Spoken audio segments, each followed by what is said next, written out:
Hi guys, my name is Ananda Wibowo, and today I'll be presenting you my asynchronous video presentation regarding how you can make a traditional Indonesian food named Sate Maranggi.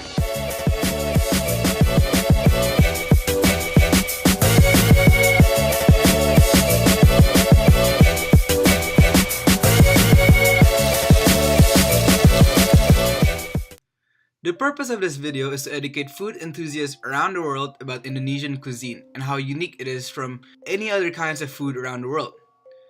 And the reason why I've chosen Sate Maranggi out of the many other traditional Indonesian food is because according to a poll by a popular food website from Indonesia called Tastemates, Sate Maranggi was just voted as one of the most beloved Indonesian food across Indonesia last February.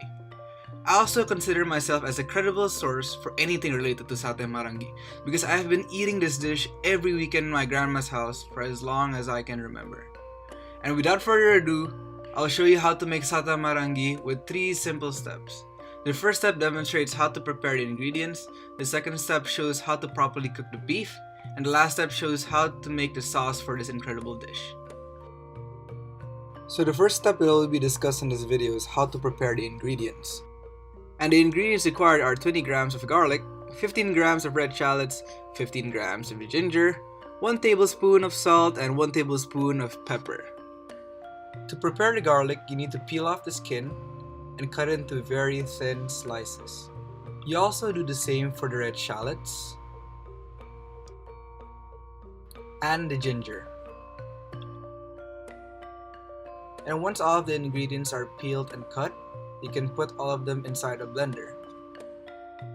You will also need to add 1 tablespoon of sugar, half tablespoon of salt, half tablespoon of black pepper, 1 tablespoon of sweet soy sauce, and 10 milliliters of water into the blender. Then blend all of the ingredients until the texture is smooth.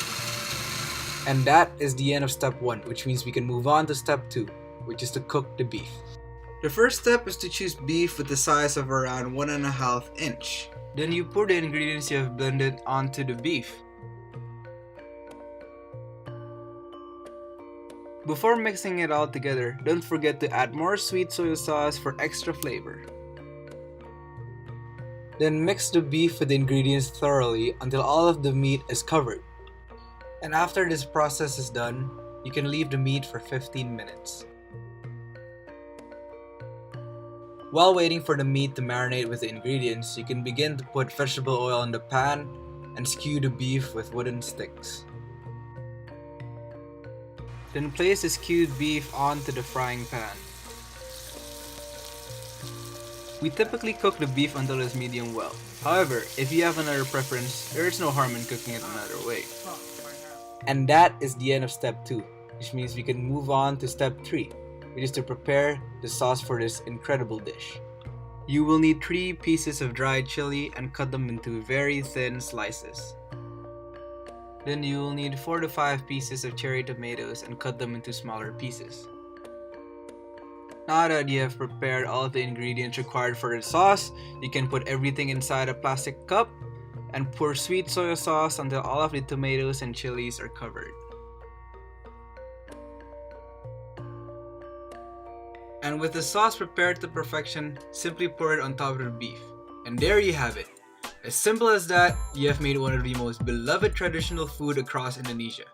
The perfect dish to have with your friends and family, and one that is not at all difficult to make. Therefore, to conclude, you will need to follow 3 easy steps in order to make the perfect Sate Maranggi.